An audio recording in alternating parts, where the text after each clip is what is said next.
Hello, everyone, and so sorry for the delay.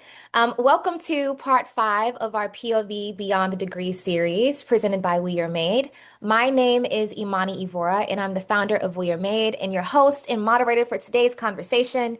If you don't know, We Are Made is on a mission to help the next generation bet on themselves. And today's conversation and this session is about helping you turn your talent into currency. So, despite anyone and what anyone says about creatives, they have always been at the forefront of the conversation, and the world simply needed time to catch up. But unlike before, we actually have a shot at making a living out of what we love to do. But where do we start? During today's session, we dive into the different possibilities and opportunities a creative may have, while also teaching you how to create a thriving, sustainable career no matter the field. Today's panelists are honestly a breath of fresh air within the industry, and I couldn't be more excited to introduce them here today. So, up first, we have Tamon George. He's a CEO and co founder of the Creative Theory Agency, a Canadian who turned his love for storytelling into a mission driven creative practice. From photography and digital strategy, from roots leading his work back to global clients and shaping cultural moments, his journey is dedicated to elevating diverse voices and redefining what creativity can do in the world. So happy to have you with us today. Happy to be here. Thanks so much. All right, next up we have Destinee Hayden, Global Education Associate Manager at Fenty Beauty. She has turned her passion in beauty and education into a global career in the cosmetics world.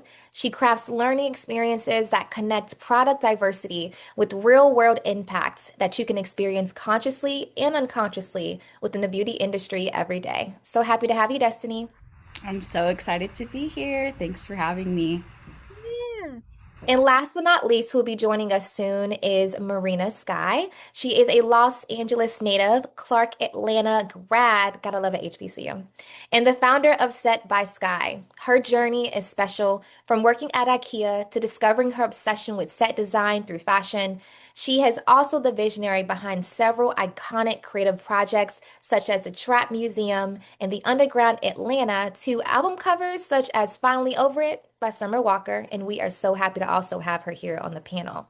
So, are you guys ready to get into getting paid for your creativity? Everybody good? Perfect. All right, guys, let's get started. So, where we typically like to start is from the beginning. Today, we'd be talking about getting into the industry as well as establishing yourself within the industry.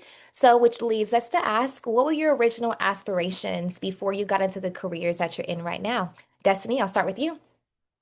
Yeah, I thought I wanted to be in the wine industry. So whether it's be like in wine marketing or a wine maker, then I thought I wanted to be a social media manager and realized how much of your life that takes. So it changed over time. This is such a good question. I feel like, I could take this and go all the way back or like medium back to come to this answer. But before I entered into marketing as a career, I was actually an athlete. So I played sports. And you mentioned at the top, I'm Canadian. I've now been living in the US for over 15 years. But before then, I played football in Canada for a number of years. And it was actually like, people always talk about like what it's like to pivot and what it's like to do something different. And when I moved to the US and did my MBA, that's really when I kind of started to like think about the rest of my career and what I wanted to do, just like in perpetuity, right? And I think the thing that really shook me was kind of the creative community that was developing in DC at that time. And for me, I just kept meeting really interesting and creative people that took me into a path that I really didn't expect. And so my undergraduate degree was actually in finance. And then my MBA was focused primarily on marketing, but just kind of like not in the sense of like I was dead set on being an ad guy, but I was really interested in just like creativity as a whole. And then I think it was almost like the community that I developed when I was in grad school and the opportunities that were just kind of showing up in the city that took me to an interesting place of thinking about what could, life in, marketing and advertising look like. we had some early wins, and then kind of, the rest is history. I love it. I love how everyone, we love to start this question is because a lot of people feel as though like the major that you have kind of like sets the tone for everything that you can do. But I always say it's like an appetizer. You can change your mind, you can figure it out. At one Yeah. point, it's gonna work out for you, and it sounds like it has worked out beautifully for everyone who's on this panel today. All right, so let's dive into some things that follow, right? So the number one question that we got is where do we start? No matter if you work in corporate or you are the CEO of your own company, a lot of people are mostly worried about what is the most important first steps when you decide, like, hey, this is fun, but also I want to make this into a sustainable career. Should emerging creatives actually prioritize building out their portfolio? Should it be a focus on online presence, networking, audience building? What advice do you guys have for not only differentiating themselves from a crowded field, but also just turning this into an actual career? Where would you actually start looking back? I can go with this one first. So, if I would step all the way back before you even think about what your job or dream job looks like in aligning with your major, I would first start with what are you really passionate about? So, what is it that makes you excited? If you could do something and not get paid to do it, what is that? What industry does that look like? What do you enjoy doing? What are your talents? I would start there. And then really if it depends on what lane you go into, whether it's building a portfolio, certain careers you'll need a portfolio, and then others networking, having conversations and mentorships really important. So definitely I next steps after figuring out what you like to do, look at other people that are in that field and make those connections. I know that sometimes it's discouraging when no one, you'll reach out to someone like on LinkedIn or Instagram and you don't hear back from them, but do your research, look at their path. If that's someone you want to be like or you're really interested in that field and curious, do your research, look into how they got there and how does that align or make sense with you. I like that, Simone. Yeah, I actually really agree. And I think that there's a specific place where I almost want to like carry the idea that Destiny just gave, which is like the research part. And I feel as though, deep into our careers now, we have these conversations quite a bit, right? About like what do people where do you find your direction a little bit? And I think it really does start with like identifying what parts of the industry you find most appealing and most unique. The thing that I always tell people is like you have to find the most best in class version of whatever it is you're interested in. And I see this a ton in like photography or creative direction or fashion design, stuff like that. And, young people will reach out and we'll have a conversation and like the what they're consuming to like guide their compass in this particular industry is like not best in class. And sometimes that's like it's apparent, and it's also like it doesn't help you really identify the scope of this particular opportunity, right? And so that comes back to the different materials, the marketing materials that you have about your brand or your business or your skill set, the spaces of which you should operate, which goes back to exactly what Dustin said of like networking and marketing and being in those particular rooms. But it really just comes down to setting, from what I've seen, setting that bar higher than somebody that you deem to be best in class and like eating up literally every single thing that makes it best in class, right? And I think when oftentimes as creatives and things like that, um there is a tendency to miss out on some of the aspects that make a business, right? Mhm. And I think when you look at those components, that's like oftentimes what makes it best in class, right? And I think, when you're reaching out to people, just as Destiny said, you need to be reaching out to identify the different things that make somebody best in class, whether it's like, what does your support team look like? Or, what different, partners do you have, or where do you go to see the greatest and latest, and what are the digital resources that you're obsessed with, that the newsletters that you subscribe to. And I think with the absence of like really, engulfing yourself in all of the things that make something best in class, oftentimes you don't really know where to like, point your rocket ship for, lack of a better term, right? And so I think that's like probably the key like entry point is thinking about what components, like when you identify somebody's best in class and something you want to do, like what components of it is that of what it is that they do that like really inspire you. And that could come from a number of different people, right? You could say, somebody continues to find unique and incredible ways to like, cut through the noise and do something cool and creative. Or like somebody has incredible press and PR, and this is always what they do whenever they launch a new thing, or somebody has this killer storytelling model that they do on social media, or somebody else, sure, maybe they have this like academic thing that they lean on and go back to, or places that they speak or often at to connect with other people. And I think that it's just like we sometimes convince ourselves it's like a secret, but like if you dig enough in research, sometimes it's not. Yeah, I definitely agree with everything you guys said is I think people focus on really studying the craft so much they forget that they can study people. And I Yeah. always say, like, before you reach out to someone, like, understand your ask. What are you asking for? What are they already good at? Is that an area in which you want to grow in? How can you get better at it? Is this person actually going to answer your question from like your struggling point of where you are in your career? Or like, do you just find them interesting and you just want to have a coffee chat? Being very specific allows them to Mhm. understand how they can really support you, which is impeccable for the next question. So we got a lot of questions, and I'm going to shoot this right at you, Timon. You ready? Oh yeah, How sure, do sure, you sure. how do you go and find your first clients? And how do you know when it's time to do the work for free, but also not being taken advantage of, when it comes to pricing and charging potential clients? Yeah, that wow, this is okay. So we're coming out the gate with some Yeah, they serious want to heat. know how. I think this is a great question. I think it's a good question. The way that I would answer this question is kind of like reversing it. So I think like you don't find your first client, they find you. And I think that the way that that happens is you have to do the thing that you want to do and prove that you can do it, and do it in such a way where it tells the appropriate story about the business that you're trying to be in, but also like your personal story, or your business's story. Yeah. And we like it at Creative Theory Agency. We absolutely subscribe to this idea where we didn't expect to get paid to do something the first time. Like that's just like just what we believe, right?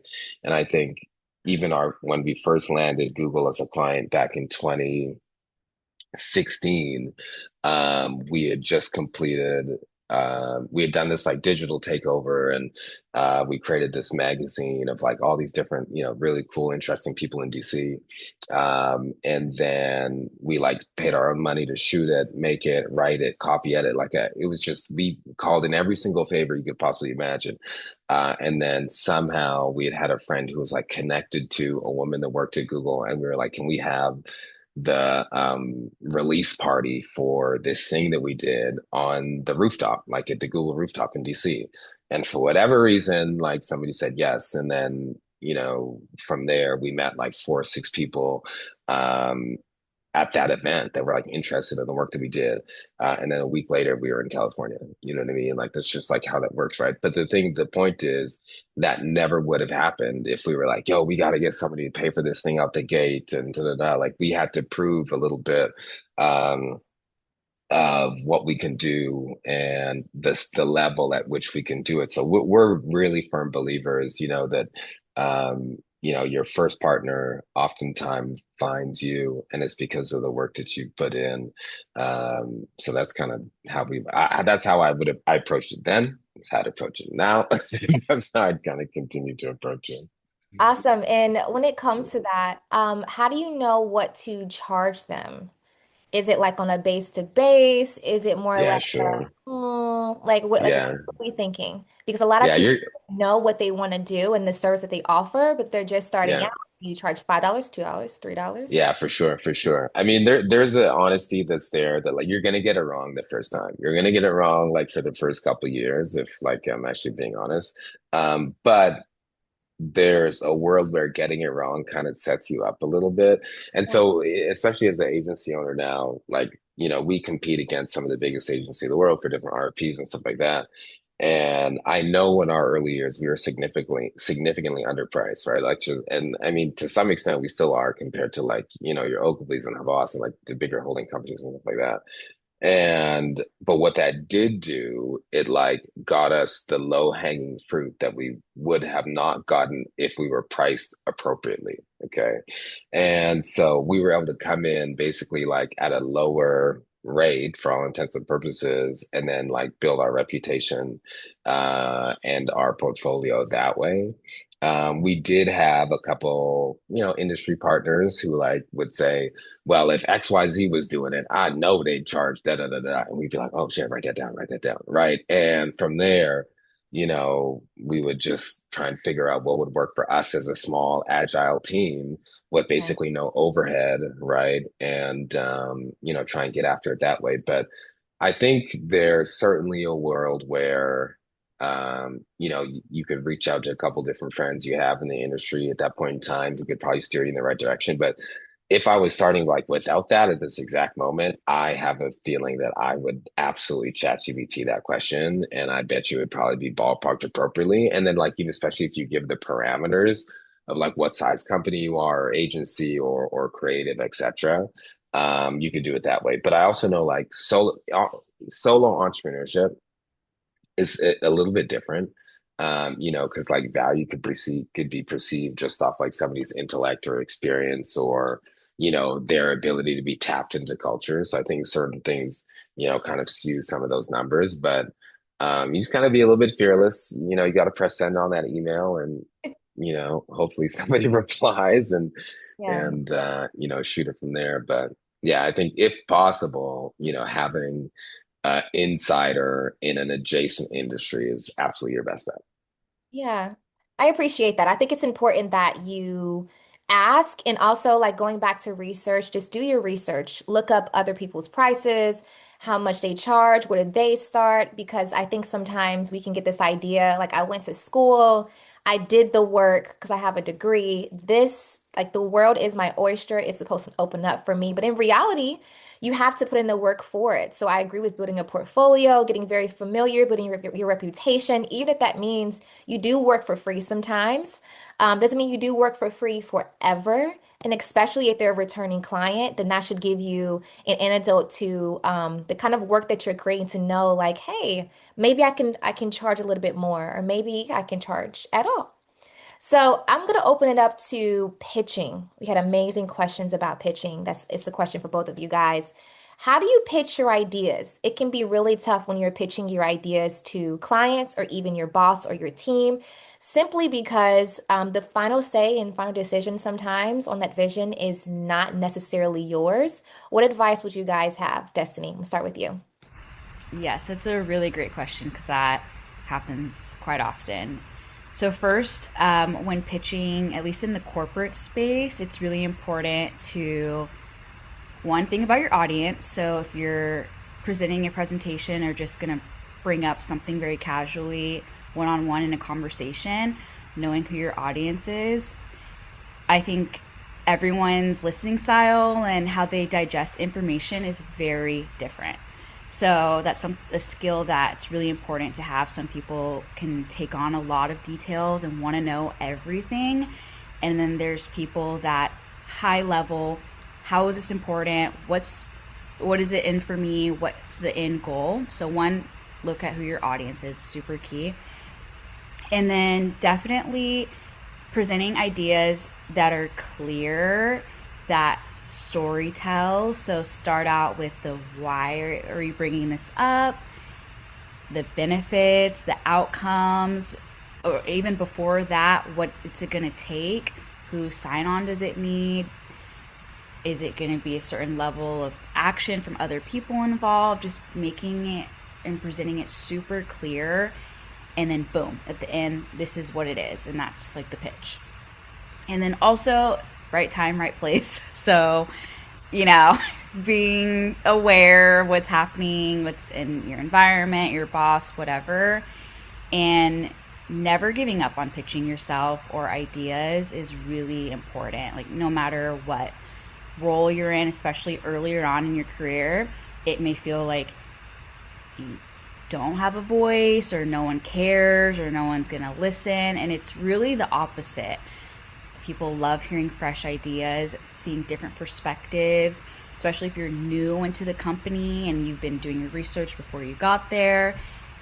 People love hearing what are the problems that you saw or what are some things that we could be doing. And feeling confident and secure in sharing those is super important. Love that. I definitely appreciate it because I think that when you're first starting out, people are nervous to have an opinion, especially Definitely. if it differs from what, they're known for and they're like, "Wait, can I say something?" So, I love Yeah. that you like lean into the courage to just try it, see what happens, and don't be Yes. afraid to actually speak, and share your point of view. Marina, thank you so much for joining us. Would love to know how you also pitch your ideas to clients, when the decision isn't your final one. Hi, thank you for having me. Hi, everyone.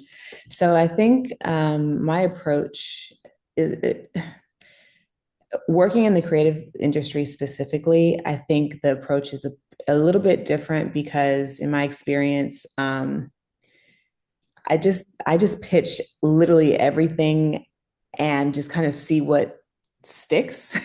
Yeah.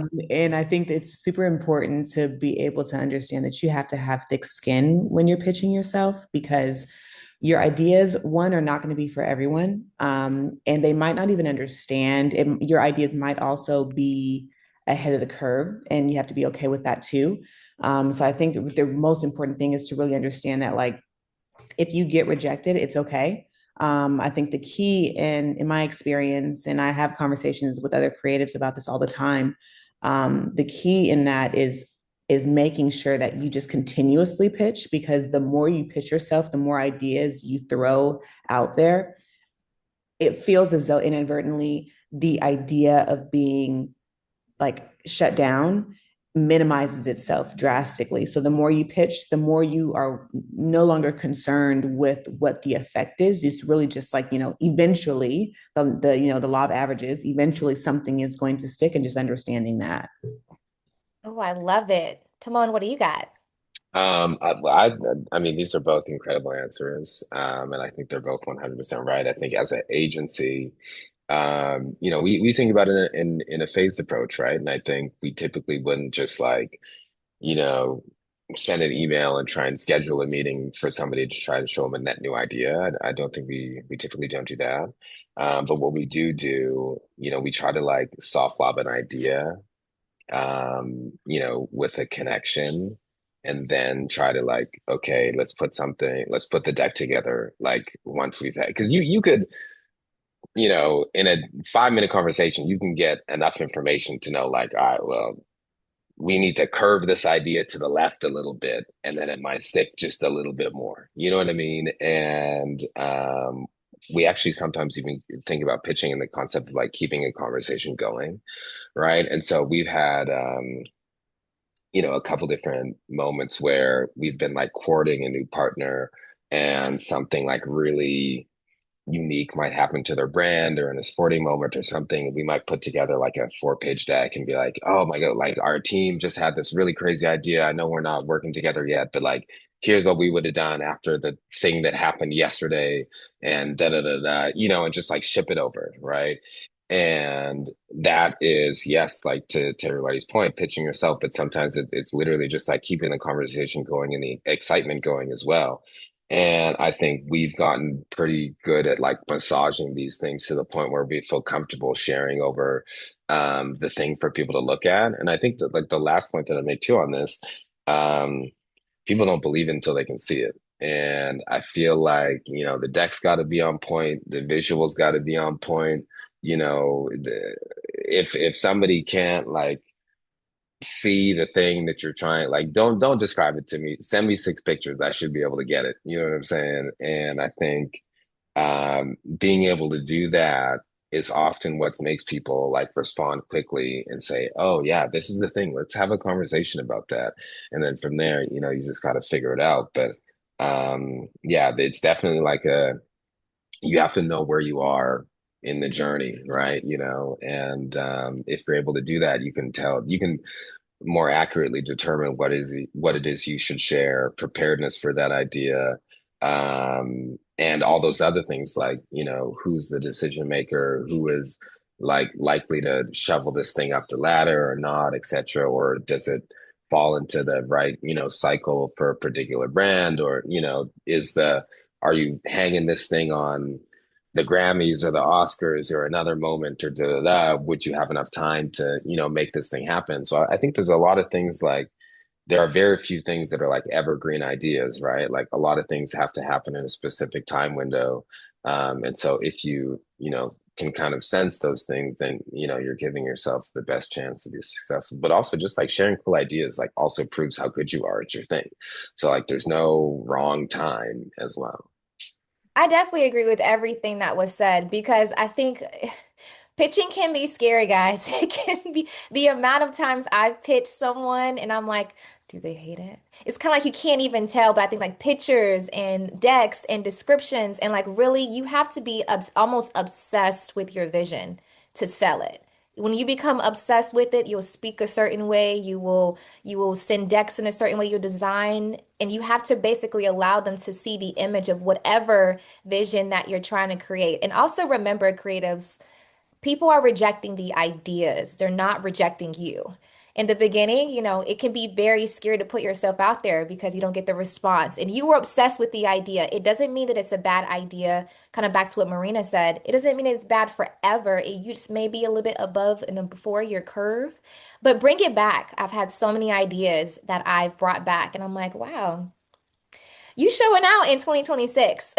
But before, it probably didn't feel like that. So don't be worried about how people respond to your ideas initially. There's a chance for them to be living and breathing things, and maybe not even for the company that you originally thought. Maybe it's another company. So hold on to them and just continue to find that sense of solace and grounding. I would love to just announce. If you got some questions that maybe we're not answering right now, please feel free to drop your questions inside the Q&A. We have a post quick fire. We would love to answer them. So, Marina, I have a question for you. So, you are a set designer, and I think when people think of a set designer, they think of one set track mind, and that's all she can do. She set designs, but you also developed album covers and you are diving into other mediums. For creatives who are just learning how to diversify their skill set, how can they not be pigeonholed into the singular field and then also turn into moving their creative careers into a sustainable one of ownership? Yeah, great question. So in my experience, to your point, yes, I'm a set designer, creative director, and an art director. All of these typically individual professions, they all still ultimately have the same through line. And so the way that my mind works, I create holistically, I create a world, and then there are certain things that kind of fit within that individual world.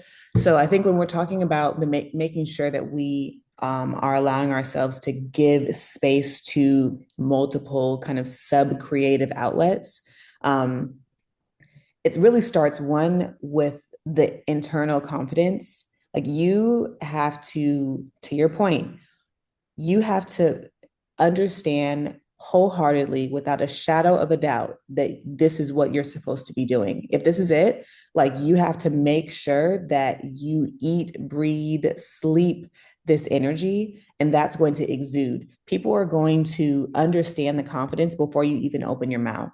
And so once you then start pitching yourself or you start explaining a potential project that you want to see, go into fruition, that energy is going to translate. And so I think it's just a matter of really knowing for a fact that, if this is the subcategory you want to kind of dive into, knowing for a fact this is it, knowing everything about it, doing your research. I talk to so many people who have the desire, but don't have the follow through or don't understand what it takes or the history behind the specific position or profession.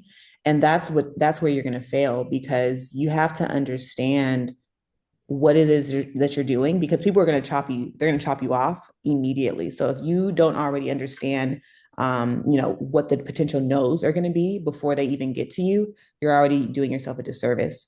So I think the biggest piece of advice in that space is just making sure that you know what you're doing. You have to know your stuff. And then that internal confidence is going to create this aura around you that in conjunction with the information that you're pitching, or that, whatever you're trying to create, that concept, that fusion is what's going to, sell it over for you. I love that you said it had a lot to do with confidence. And I hear lots of stories about what people want to do. And you're right, follow through is the scarier part. And I Mhm. think what kind of pigeonholes people majority of the time, especially when it comes to trying to make this into a career and ownership, is simply because they're either scared to start or they're scared to get it wrong. Yeah. Or they are scared of what other people will think. But my major advice, just to caveat yours, is Yeah. start in some field and then figure Mhm. out different pieces of that field that blend and speak the same language. Music Absolutely. speaks to film, but also it can speak to a concert. Also, it can speak to Mm, an album. yes.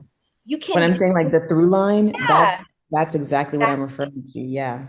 can do Hmm. more than one thing. I know it seems scary. Everyone's a multi-hyphenate. I love the word. I feel like I am too. But just don't be afraid to start somewhere and let's just see where that thing goes. But if you stay there too long without diversifying your portfolio, remember people are paying attention to those things. So if you get like roped in as this one thing, you have to find a way to escape that thing. Try something else, post another video, drop another album, whatever your field is as a creative, diversify yourself. That way that other people can find you, you know? So this is the most important question that apparently we got a lot of. Everybody wants to quit their jobs, guys. Um, they wanna they wanna quit today. I'm so sorry to let everyone know. They want to turn their careers or excuse me, their hobbies and their crafts into a full-time blown career, but they're figuring out, okay, I work a 9 to 5. How can I transition? So, what is your advice for those who are transitioning out of their 9 to 5? What should they have established prior to leaving? And when do you actually know it's time to leave? Okay, I can definitely speak to this. So, IKEA. say it again. Worked at IKEA. Yeah. So, so many pieces of advice for this specific question. Do not quit your job. That is my number one piece of advice. It, it is far easier to continue to dream, continue to build the vision, to continue to build the life that you want while still having the safe cushion financially from the job that you may not like, but use that energy and create that as fuel for you to continue when you get off of that job to build the world that you want. But you will need those finances. You will need that cushion, because if you quit your job now based off of the strength of your passion, but you don't have financial backing, you don't have a safe haven, a cushion, we are living in very uncertain times right now, increasingly uncertain. And so you will be surprised how your creative capacity can be negatively affected by the stress that you might be indulging in and enduring, while when you quit your job and you no longer have those funds to be able to support you while you're building your dreams. So my first piece of advice is to not quit. Use that energy to work your 9 to 5.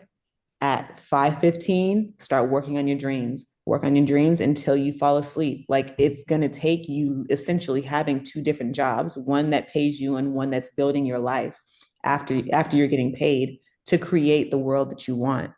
I worked at IKEA for when I got out of college before I started my business.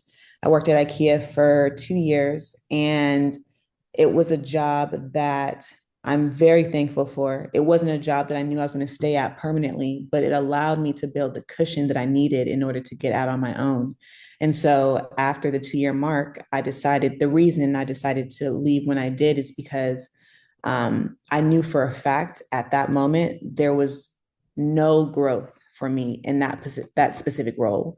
And so at that point, I'd saved up enough to be able to keep myself afloat for an extended period of time. I mapped out how long I needed to be able to live off of the savings if I was to quit this job and also create the world and the dreams that I wanted to create for myself.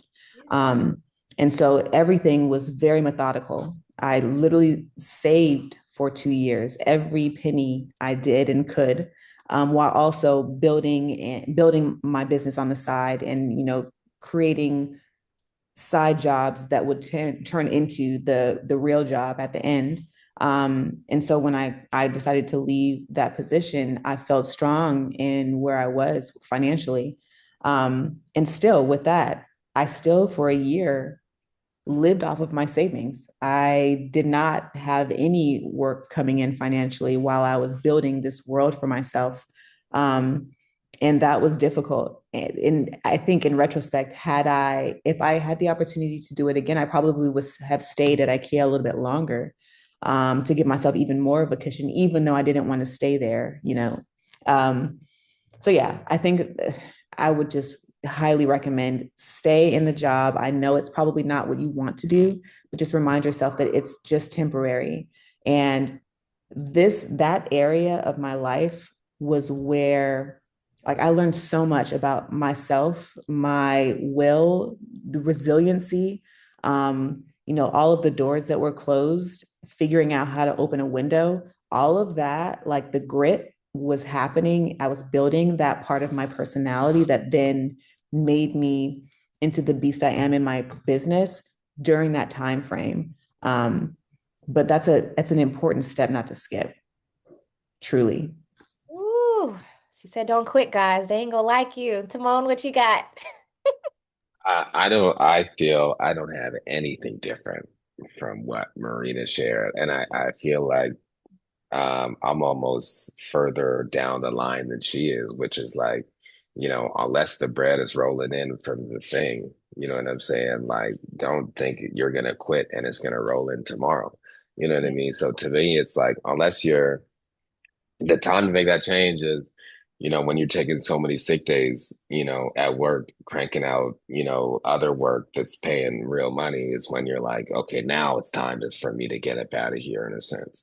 The other caveat that I'll just put into, and I talked about this quite a bit to some of my really close friends, is like, I think just like in our era of time right now, we put a lot of pressure on our jobs to provide fulfillment. And I'm like particularly concerned about that, like just as a human. And I feel like a lot of times we in society now are like very concerned with like the titles that we have on LinkedIn or the amount of congratulatory messages that we're continuing to receive. And I think it was like even Issa Rae the other day, she was like, I don't feel like I'm winning unless I got a show out or something new or whatever. Yeah. And Mhm. like we just are now obsessed with like, unless we're making a thing and people are patting us on the back, we're like less human. And I think many of the conversations that like I have in my close circle are literally around like, it's not the thing that will provide you mental fortitude and well-being and fulfillment. And I think I always caveat that to anytime I speak to, someone who's like ready to jump into a new thing. And I think it's like, yes, you absolutely have to follow your heart, your desire, your internal compass. But I think doing that with the expectation always of like, this is the thing that will, um, you know, pay me millions of dollars or whatever the case is. I think sometimes is a little incorrect. And to me, like the most favorite things I've ever got to do in my life are the things that people are like, yo, you should start a business. I'm like, nah, it's just for me, and I typically, even now, as we started our business in production and photography and stuff like that, but like, you couldn't pay me money to shoot a thing for other people. Now that's just for me and I don't share it, but I print it and it goes in my house. But like, it's not the thing that I try to do, and so we're in the same boat. Me and Marina, we're set. We in the same situation, scooting down the road because it's true. Like the bread has to be rolling in from the thing before you jump ship, and I think you really have to think about, am I doing this because it is like is what I want to do, or is it a title that I'm after or something like that? And genuinely, like just in this particular moment in time, with the amount of media that we consume, you just have to be very cautious about like, is everything that you do for everybody else? I don't, sometimes it's just not. Is everything you do for everybody else. Like I always say, like your hobbies can also just be for you. You don't have to share everything. And I know what it can seem like to see everyone creating content and getting flowed out everywhere. But in reality, like going back to what Marina said, I remember the stress of the first year of entrepreneurship. I wouldn't dare wish that on anybody else because then your creativity takes a hit. You're stressed out, you can't think straight. You're thinking about the next bill and the next bill after that one, and you haven't even created anything because you put so much stress on it. Like, use your day job, like everyone said, to fuel your creativity. I promise you, 4 years later, I do not regret it. I would love to go all the way far left to Destinee. For someone who works in corporate, how can you still keep that same love and spontaneity on keeping a 9 to 5, but supporting and retaining your creativity as you're working there, Fenty? Great question. And I loved everything that Marina and Timon said. Even I was like sitting here thinking about previous roles before this one that were miserable. And I took advantage of all the trainings, all the learnings. You guys want to fly me out to a training? Yeah, I'll go. And all of that, I didn't even know it paid off to where I am now. So I agree with them. Stay at your job. You never know what comes out of it. But fast forward to now, being able to still show up, enjoy what I do, still have my own personal fulfillment outside of my job title and career really stems one. I finally love what I do. It took some time to get here, but staying true to myself, what I'm passionate about, and having a job and working in a space that aligns with that is really, really helpful just for my mental health. And especially like everyone, Timon was talking about, there's a lot going on. Everything else I see on what's going on outside of the world, I'm grateful that I'm in a place that really aligns with my values so I can still stay true to myself and show up every day and feel good about where I'm at and me outside of my job. And then you're talking about still like staying spontaneous and having that spark. It's important to have a life outside of your 9 to 5. So definitely finding ways outside of work that spark joy is really important. I liked how Timon said, like, not making your career or your job title your life.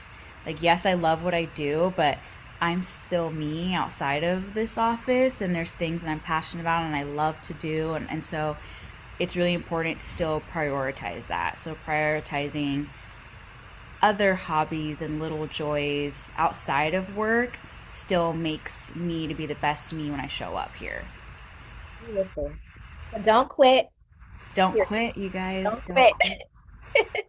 You can always make it a career eventually. So, um, you've each learned a lot over the years in your respected fields, and being a creative between pitching your ideas, making money, finding a way to feel supported in your vision, and feeling confident enough to speak about it out loud. You guys have a wealth of knowledge. But looking back, what do you guys each, simple words, do you wish that you knew earlier about just moving through this creative field when it comes to fear of being seen, imposter syndrome, fear of rejection? All of these things happen in the natural world, but they are even louder as a creative. What do you wish that you knew before, or what would you tell yourself? I think, and this is something I still struggle with to this day because, as careers grow, you just get more on your plate. But I think I wish I knew the idea and the magic behind balance, whatever that looks like, right? And it's just it's a conversation that I have with friends all the time. Like, how do you find it? Do you have it? Have you come to terms with the fact that you won't have it? Like, where do you stand in this idea of balance? But I wish as I was building my career, I prioritized the idea of it, even if I didn't know what it was going to look like for me. I wish I was aware of it when I was building my business. Um, One thing I would tell my a younger self, if I had the chance, was to really just like truly forget about the rejection piece. Obviously, it's easier said than done, but the sooner we understand again that not everyone is your cup of tea and vice versa. Not everyone is going to like the idea. Not everyone is going to get it. As a creative, like that is understanding that and being okay with that. And when you come, face to face with rejection, understanding how to accept that with grace, take whatever the pinpoint is that you were supposed to take out of that lesson and actually understand it and move things forward. I wish I would have understood that like my younger self earlier on, because to your point, like, as a creative, you're very sensitive about what you do. And and if it's not perceived in a way that you feel like is sufficient, you take that to the heart, right? But the moment I realized that sometimes I have to take my personal opinions and my emotions out of the creativity, which is difficult, right? Because it's coming from such an emotional space in you. But once you figure out how to separate the two, life is just it's a lot easier to understand how to then strategically move forward. Good advice. Timon, what about you? Um, my advice will be less beautiful. However, I feel no, I think early on, I think I probably would have paid a little bit more attention to how the industry moves. And I think that like, it wasn't until not that it was too late, but I genuinely wish I would have paid a little bit more attention. So, everything from like what awards are being won by whom, what writings are everybody reading, what is the language that people are using to describe their work at a particular time. And I think especially in like the marketing ad space, like there's certainly a language that people use and even like the circuit is what we call it now, like the different events and conferences and all those things that like people are typically at, um being a little bit more engaged with that level a little earlier, I think would have been beneficial. And it goes back to, I think, the very first thing I said, which is like, knowing what your industry is doing, researching, the landscape. And I think, everything happens just how it should. So there's that as well. But we were certainly like, you know, tunnel vision in how we were trying to establish ourselves. And I think that worked great. But I also think, if there's anything that I have to change, I think I might have just would have like peeked over the fence in a couple of different directions in a little bit, to have a better understanding of what was happening within the industry as a whole. Beautiful. Study the industry. Destinee, what do you wish you knew? I will preface with saying this is something I'm still working on of like the imposter syndrome. So if you're feeling that same way, you're not alone. I'm with you. But as I'm growing and learning, one thing I wish I knew earlier is one, who cares? Like, don't be so much in your head and think and worry about what other people might be saying because they might not even be caring. So, one, who cares? Two, and I think people don't realize this as much, but your tribe and your group around you is really crucial. So, I may be nervous about something and didn't feel like I did my best, or I'm really scared to show something off, or whatever it might be. And I'm still working on this, but I have people around me who I value, who I trust, who see my worth, who know what I'm capable of, and who are constantly pouring into me and empowering me. So I think that's also very important, is being surrounded by people who are going to cheer you on, who aren't going to let you fall, even when you feel like, oh, like I'm going to get rejected and you're so fearful. Like, you have a tribe who's going to ride for you and who's going to empower you and lift you up. So I think it's super important to be mindful of the people around you. Beautiful, guys. I love all the amazing advice that we talked about in the main panel today between pitching and visions and figuring out like your way. Being a creative is a monolith. Like it's gonna look different, whether it's in corporate, whether it's freelance, no matter what you do, your journey is your own. All of us are in our heads. All of us wanted to quit our jobs. All of us were exactly where you are. And I think really leaning into that aspect is going to support you so much greater. You feel like it's only happening to you. I can assure you that everyone has gone through the exact same thing. So don't feel like you're alone. Reach for your tribe, your village, and always know you have the support around you. So I would love to end with a beautiful quick Q&A, quick fire version. We have some people who are either starting out in their career or established and starting over. I would love to direct a few quick fire questions to you guys before we say goodbye today. And Destinee, I'm going to start with you. So, this is their first job post grad. What can they do to stand out to hiring managers? First, congratulations. It's a big deal. Um, Definitely, wherever you go, whatever job role you have, do your research. So live and breathe that company.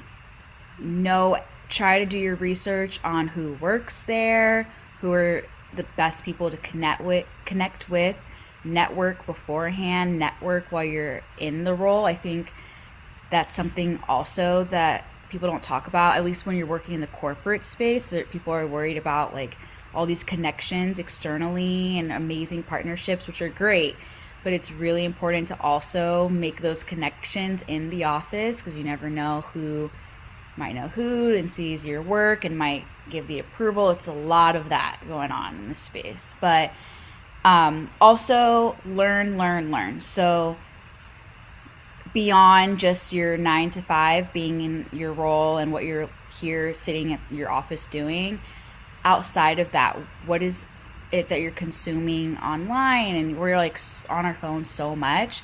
There's so many, I think Tamon was talking about like newsletters of other, people you look up to that are following. There's so much out there. So being mindful of what you digest, always being a student is really critical. And any trainings, even like pitching a training to your boss in your new role, that really shows them that you're serious about your job. You want to stay, you want to learn, you want to be the best. So, asking for what are the ways that they can support you in your growth, that's really important. Yeah, I hope that answered the question. Perfect. Good job. Marina, next one's for you. After being in the field long enough, which one do you advise more, freelancing or sticking with your corporate career? Oh, Your favorite. that's tough. So I currently am both. I have corporate, working for a corporate company, and I still have my company. And there's just something so special about having your own business. And now, granted, the work that comes with that is intense sometimes, but there is something so beautiful about creating a team around the visions that you have. There's something so beautiful about clients specifically trusting the way in which you activate and execute something, you and your team. Um, it's something that you learn to take great pride in. Um, and I think that when you are the captain of the ship, you can really truly figure out which direction you want it to go. And that could lead you down the wrong path. And then you have to figure that out. But also, like, that could lead you down a beautiful path. And so I think for me, in my experience, there's just nothing like, you know, having your own business and doing it. And then again, being able to bring people up through your company to allow their visions to be expressed and seen. That is really important too. So yeah, I think that's it for me. I hear freelancing over corporate. Is I that what think I heard? freelancing over corporate for All me. right. Good job. Awesome. And Simone, Yeah. bring us home. So, for creatives who are already getting paid inside the field, they're curious to know when it comes to raising their rates that match their worth, how do they go about it? Um, okay. Yes. This is very, very complicated. I think there's some reality that needs to exist in there, which is like, um, your assessed value theoretically is not somebody else's assessed value. And I actually feel like once you're okay with that, it makes it a little bit easier to just like share what you believe your value to be. And then if somebody doesn't think it as such, you really can't be mad at them, right? They just don't see it as such, and you just gotta let that go. And I think the tricky part is when people get like upset or take it personal. But if somebody wants to paint your kitchen, it could be $500 or like 5,000. You know what I'm saying? And so um, it's up to the homeowner, right? Whatever. Anyhow, that example, but um, I think the right time to do it is when you kind of start to feel like you're leaving money on the table a little bit. But I think the other factor that I just want to add too is the more you do a particular thing, like theoretically, the larger your team would get and the more overhead you would have. And therefore, like your price would inherently go up. Mm. So just like anything, right? Like if you are intended on being a solo entrepreneur in perpetuity, then in reality, like you could have one rate that only raises based off of like, cost of living, inflation, and like a handful of other things. But if you're really thinking about it of like a growth and scale mindset, taking it out of just like, yourself as like the sole operator, then you have to also consider like what it's like to have the overhead of hiring other people. And so once you add some of those things in, then like inherently your price starts to go up because you need to organize your team, you need your back end stuff. Even things like insurance, right? Start to cost money. I know like even when we started, we didn't have no insurance. We didn't know what a COI was, none of it. We were just ripping and running, right? And then now at some point, you need your legal on standby. You got to pay them a heap of money so that like you can ask them questions and da da da. You need your insurance, your other insurance, your insurance for the insurance. Like, there's just like a ridiculous amount of things that, start to show up over time. And so I think how we think about it isn't necessarily like, oh, we're better now, therefore our price should go up. Yeah. I think it's like, the industry typically pays X for this amount of money. And we think our margin, of revenue or not revenue, but after revenue needs to be within a particular window. And that's basically how we think about the work. Because the project that I'm sure many of us do is I'm sure Marina is the same. Like the project could be easily $500,000 and you're spending $400,000. You know what I'm saying? So once things like that start to exist, you really kind of think of it in terms of like the scale of your business, the time that you're going to be working on the thing, but it really like, what is your take home as a business after that, right? And like what would make you feel comfortable working on a thing for this amount of time after you've paid all your expenses to do that work. And that, changes over time, but yeah, it's not an easy thing to do, I'll say. Well, thank you. You layered it. You broke it down from corporate and everything. Beautiful, guys. So I want to thank all the panelists for joining us today and for sharing not only their experience, but your unique points of views. Everyone deserves to have this beautiful conversation. I'm so glad that you guys were able to help support the next generation and everyone included. Can you please share with the audience how they can actually stay in touch with you? Marina, I'll start with you. Sure. So again, my name is Marina Skye. I can be contacted through either my website, which is setbysky.com, or through my email, which is wave, WAVE, at setbysky.com, or Instagram, which is also setbysky. Beautiful. Destiny, what about you? Yes, you can follow me on LinkedIn, send me a message just so I know who you are and get some background. And then if you're on Instagram, cute. I'm on Instagram too. It's my name. Beautiful. Simone, bring us home. Yeah, no, the answers are the same. My LinkedIn is always the easiest way to find me professionally. It's just my first name and last name. There's only me, so you won't get mixed up with anybody else. And then on Instagram, it's just my first name as well. But very much an open book. So LinkedIn, I always respond. Insta, sometimes things get lost, but yeah, it's very easy to track. I'm sure all of us now. Beautiful. And they are telling the truth. It is how I track both of them down. Let's be honest. Great job, guys. Thank you so much for joining us, and I will see you guys backstage. Thanks, everyone. Thank you. Thanks, all.